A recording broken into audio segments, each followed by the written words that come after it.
Hello and welcome to Edinburgh, the capital of Scotland, also known as the Athens of the North. Although Scotland covers 1/3 of mainland Britain, it has a population of little more than 5 million. People usually think of Scotland as the land of castles and bagpipes, of kilts and whisky. But nowadays, it's also a land of electronics and computer technology. Glen, north of Edinburgh, is a new town where a number of high-tech companies have been set up since the 1980s. Many of them are financed by overseas investment or are subsidiaries of electronics firms from America and the Far East. Glen is the heart of an area known as Silicon Glen. Glen is the Scots word for valley, and Silicon Glen is Scotland's answer to Silicon Valley in California. In this program, we're meeting John Houston, an electronics engineer working for the Japanese company Mitsubishi Electric PC Division. He's been with the company for 8 years. Starts soon, and you'll be doing an update this afternoon. Okay, bye.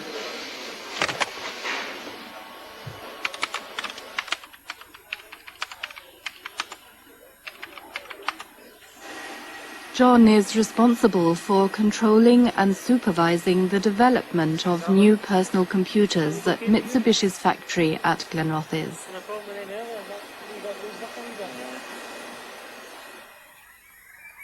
John lives in Clackmannan, a quiet little village in beautiful countryside about 40 kilometres from Edinburgh.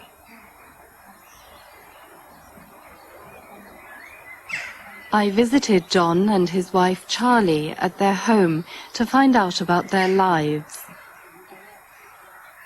John, tell me a little about yourself.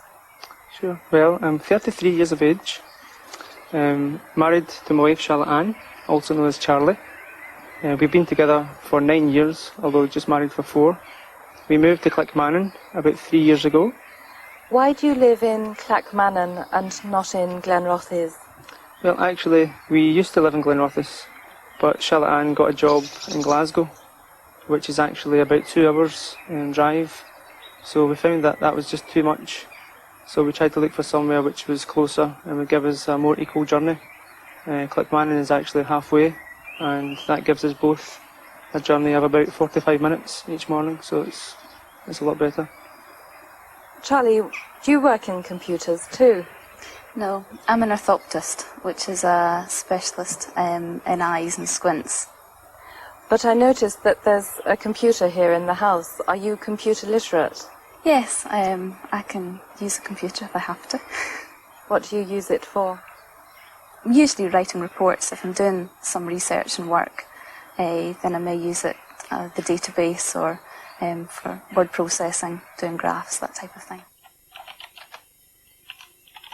Like a lot of professional people, Charlie finds a computer useful for doing some of her work at home.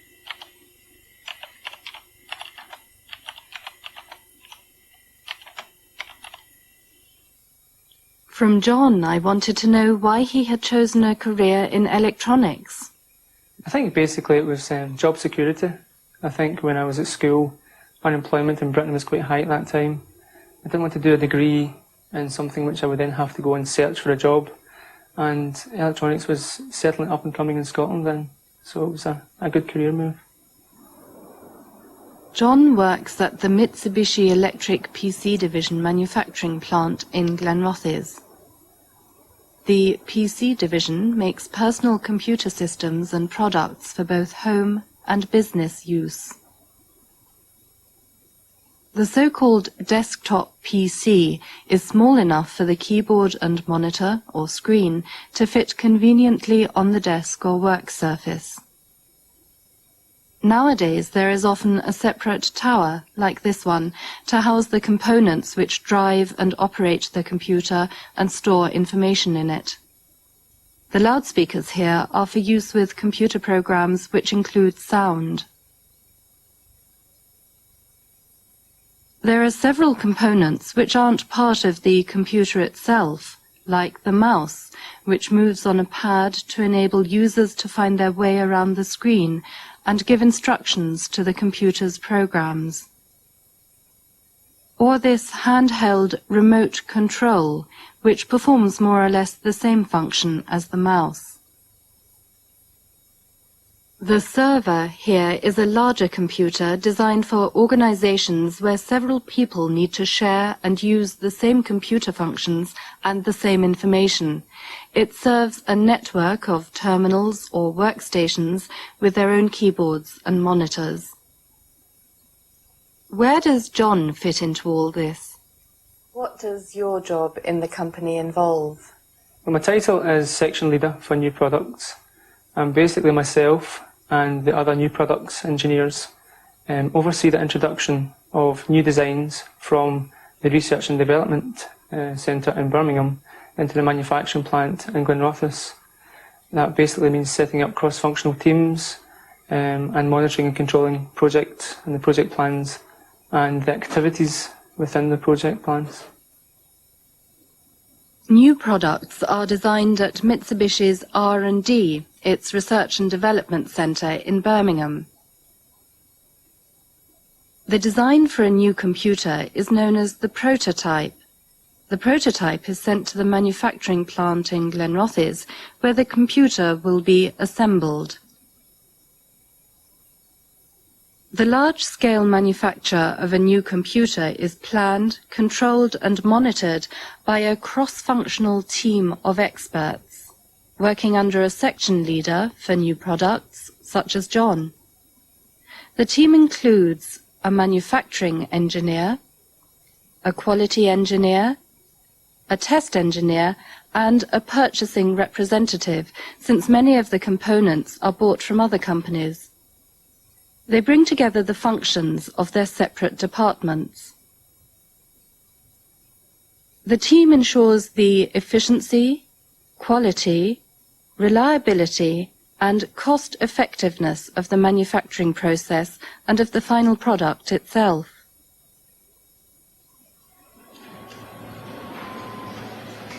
At the heart of every computer is the motherboard.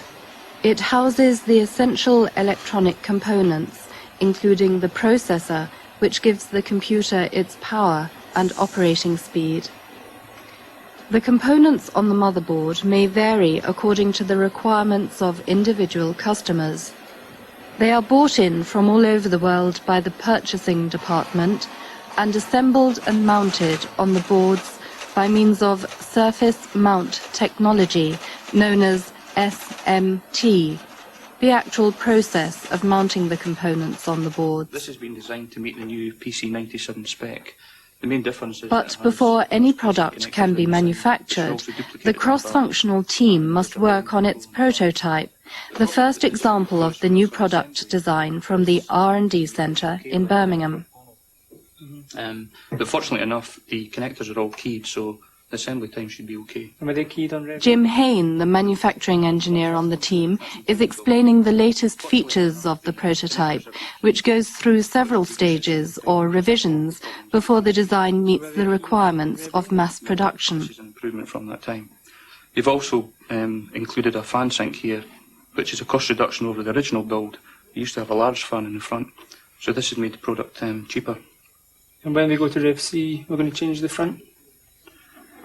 The team includes Jane Nightingale, a test engineer, and Paul Thompson, who is responsible for an activity called MPP, Manufacturing Process Proving. Yeah, the previous build didn't have the shrouds round about the drives. What this does, it helps the quality by reducing the styling gaps around the drives. I'd just like to go around and ask if anyone... Quality and testing are discussed by the whole team. The MPP testing plan is complete. Okay, good. Jane, diagnostics? I'll be looking at test times later on this week and releasing some test data. Motherboards for newly designed computers need to be tested both before and after assembly. If any new piece of electronic equipment has a defect, it is most likely to fail early on in its product lifetime, so it's essential to test for possible failure before full-scale manufacturing begins.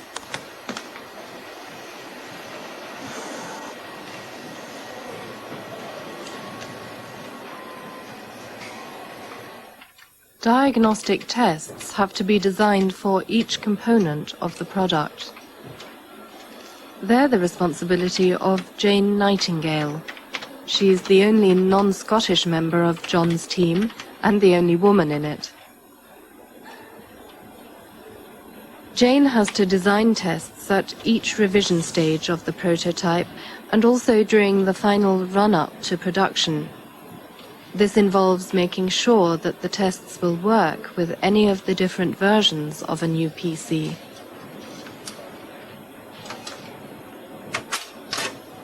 I watched Jane at work and then asked her how she had become a test engineer.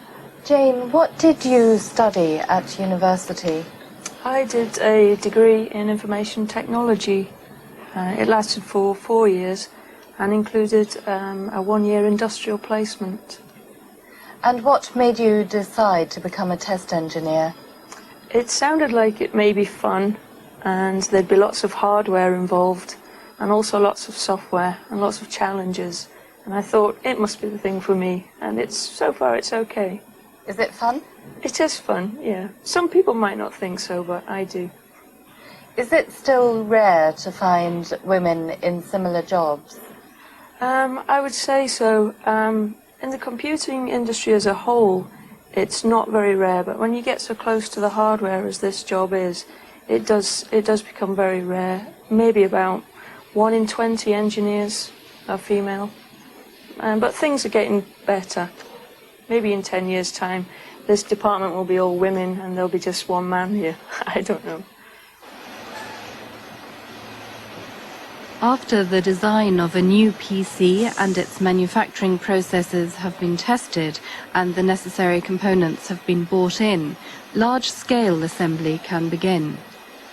Here at Mitsubishi Electric PC Division, 1,000 computers are assembled every day.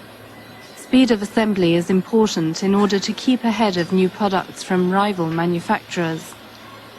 And products incorporating the latest technology have to replace existing ones as rapidly and as efficiently as possible. Here a motherboard is being mounted on its chassis. The boards have standard designs, but the circuits and components may be different depending on what individual customers want. The boards can be replaced or taken out of chassis so that components can be changed or upgraded to improve performance. Other parts of the computer are fitted securely onto the chassis with screws.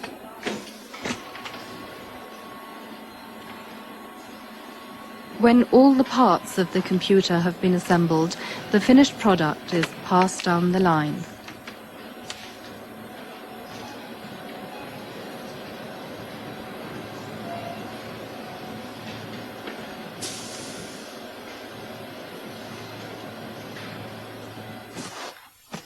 The computer is now ready to be packaged and dispatched to the customer.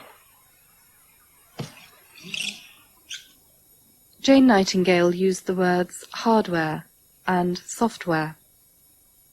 Hardware refers to the parts or components of a computer or any electronic equipment. Software refers to the instructions which tell the computer what to do and how to do it. Computer software consists of programs which either enable the computer to operate or give the computer a particular job to do, such as word processing, or making and using databases of information, or using graphics, which means images of all kinds.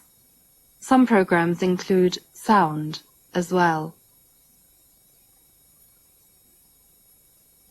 Good programs should be user-friendly. The programs themselves should be straightforward, and it should be easy to learn how to use them. Developments in both software and hardware occur rapidly and in many parts of the world. I talked about the future of the British computer industry to Bill Campbell, the General Manager of Mitsubishi Electric PC Division in Glenrothes. What part do you think will the British computer industry play in hard and software developments that are taking place in the United States and the Far East? One of the things the British engineers have always been very proud of is their innovation, and the design of products and the manufacture of products have been made now for many years, both in Europe and around the world. Unfortunately, in the computer industry, companies like Intel and Microsoft have become so powerful that they are now dominating the marketplace and really dictating the way things go forward.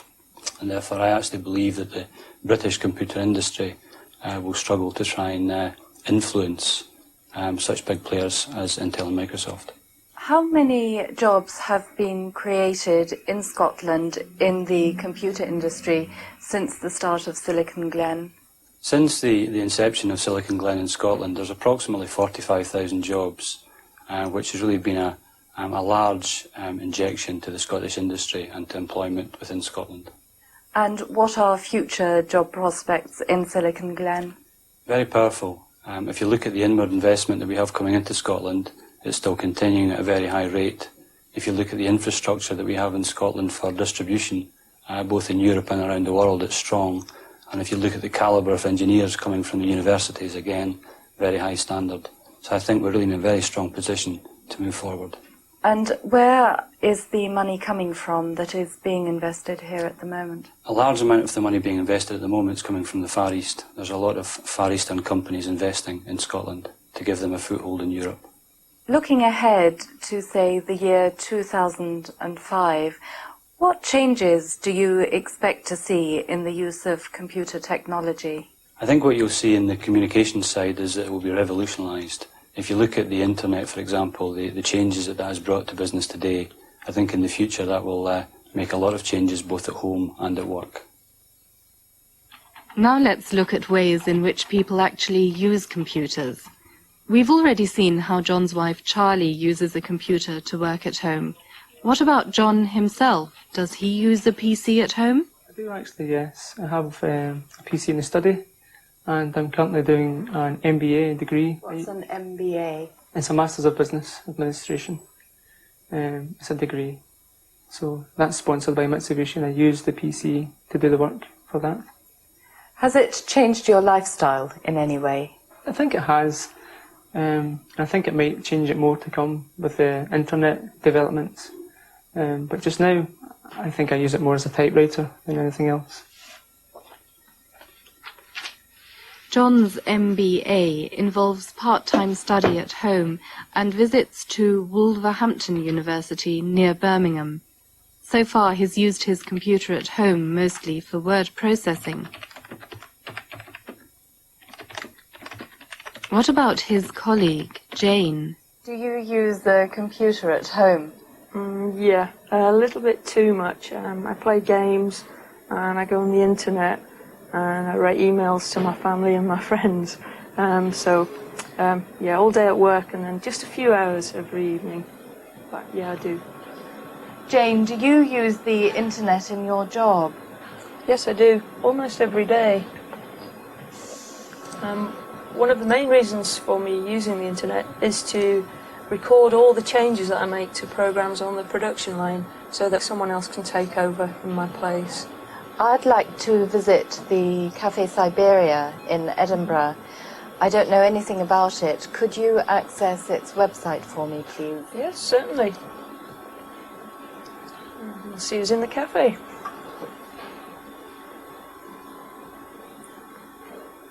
The Siberia Café gives anyone the chance to use the internet for £6 per hour. It's especially good for people who don't have access to the internet through their own computers or who want to learn about the internet and how to use it, or just to relax and surf or wander around the internet looking for information and entertainment. There are cups of coffee and help is available.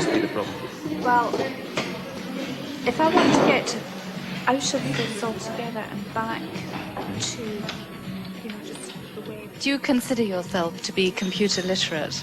Oh, I'm just a beginner. Do you have a computer at home? Yeah, I do, but it's still in the box. I haven't unpacked it yet. What do you use computers for? I use computers at home basically for word processing. I also teach in primary schools, so I use the computer in the classroom as a teaching tool. I teach 8-year-olds in primary school. And are you teaching them to use a computer? I do teach the children to use the computer, but often they teach me to use the computer. It's a two-way process. We actually work together on it. They're becoming more computer literate, so I really have to try to keep up with them. In what way do you work with computers? I work with computers as a kind of a programmer, working for an assurance company here in Edinburgh. Why are you at the cafe today? I'm presently at the cafe for emailing my friends and relatives who are put up in various parts of the world like India and the US and other European countries. Do you consider yourself to be computer literate? Yes, I do. I've done a degree in computing and now I'm working in the IT department at the Royal Bank of Scotland. Do you have a computer at home too? Yes, yeah, I've got a computer at home. I just use that for word processing and spreadsheets, not accessing the internet. What are you doing at the cafe today? I'm introducing my girlfriend to the internet who's not used it so much, so we're just going through the basics. In only a few minutes, I'd watched the internet being used in many different ways. But what exactly is the internet? The internet, also called the World Wide Web, is a network of computers linked together so that they can communicate with each other anywhere in the world.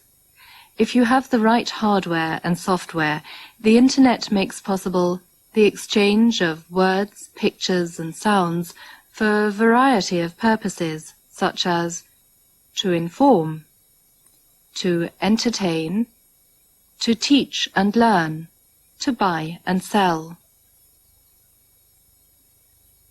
This is done in several ways, for example, by email, mail that is sent electronically, and by websites, pages with specific locations where information can be stored, accessed, and used. Information from the internet can be downloaded, taken from the network, and filed for future use in your own computer. Now for a change of scene. This is the Royal and Ancient Golf Club at St Andrews, founded in 1754. It's the world headquarters of golf, where the rules of the game are decided. John is not a great golfer, but like many Scots, he enjoys the game and often plays with his colleague Jim Hayne.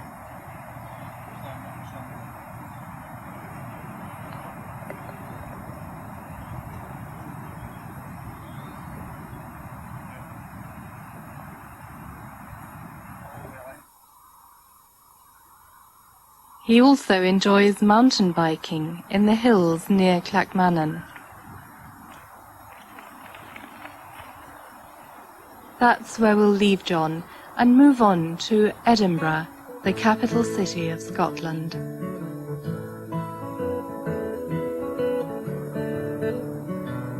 Although it was united with England in 1707, Scotland has always kept its own legal and educational systems.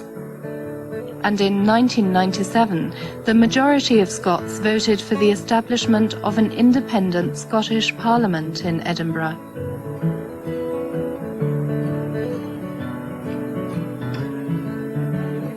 Edinburgh Castle stands on a hill overlooking the city. It has played an important part in the history of Scotland, and it's popular with tourists who come here to see the many reminders of the country's past, including the Great Hall, which is still used on ceremonial occasions.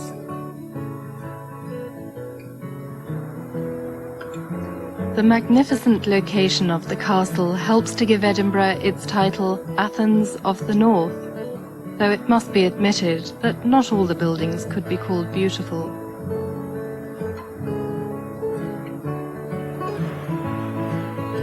The streets in the newer part of the city contrast with the lawn market, where wool and linen were sold in medieval times. Nowadays, there are many shops selling the tartan cloth of the Scottish clans.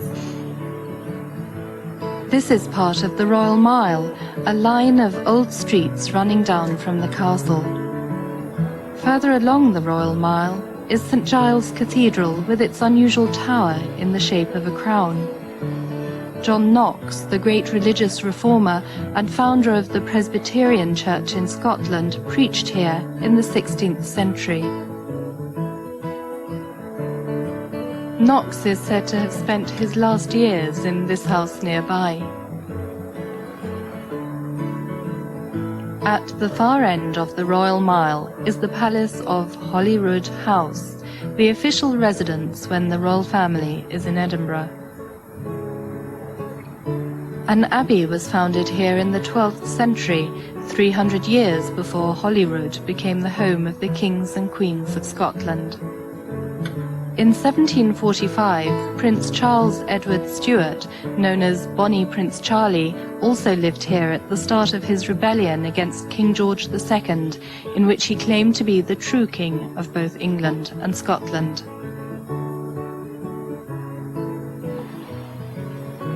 The giant railway bridge across the River Forth near Edinburgh was completed in 1890.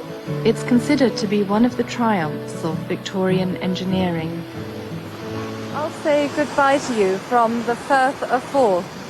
In our next programme, we'll be travelling to the north of Scotland to find out how the environment there is being protected. See you in the Highlands.